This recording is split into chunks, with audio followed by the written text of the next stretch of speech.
کھڑے کھڑے وہ کہتی ہے بیٹا جلدی کر اپنے مرشد محمد کریم سے کہہ مجھے کلمہ پڑھا دیں. ادھر کھڑے کھڑے اسی وقت سیدنا ابو بکر صدیق کی اماں کلمہ پڑھتی ہیں اشہد اللہ الہ الا اللہ واشہد ان محمدا عبدہ ورسولہ.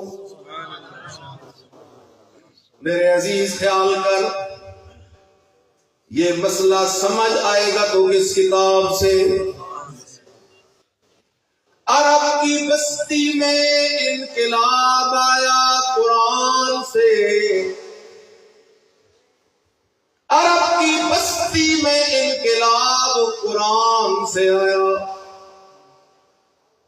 اور یہ وہی قرآن ہے.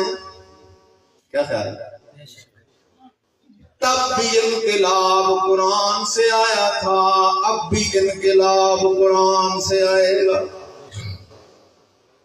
اس لیے تو اللہ پاک اپنے مرشد محمد کریم کو حکم کر رہے ہیں یا ایھا الرسول بلغ ما انزل الیک من ربک وَإِن لَّمْ تَفْعَلْ فَمَا بَلَّغْتَ رِسَالَتَهُ وَاللَّهُ يَعْصِمُكَ مِنَ النَّاسِ إِنَّ اللَّهَ لَا يَهْدِي الْقَوْمَ الْكَافِرِينَ.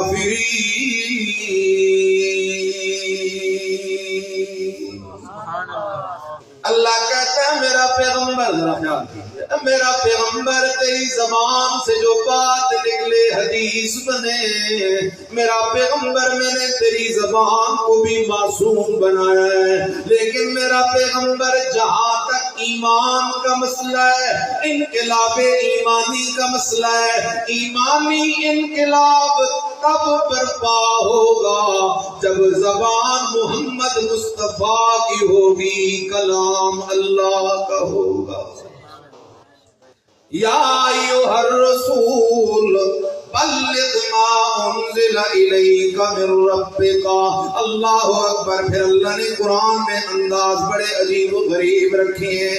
اللہ نے کوئی کسر نہ چھوڑی مسئلہ سمجھانے میں. اللہ بات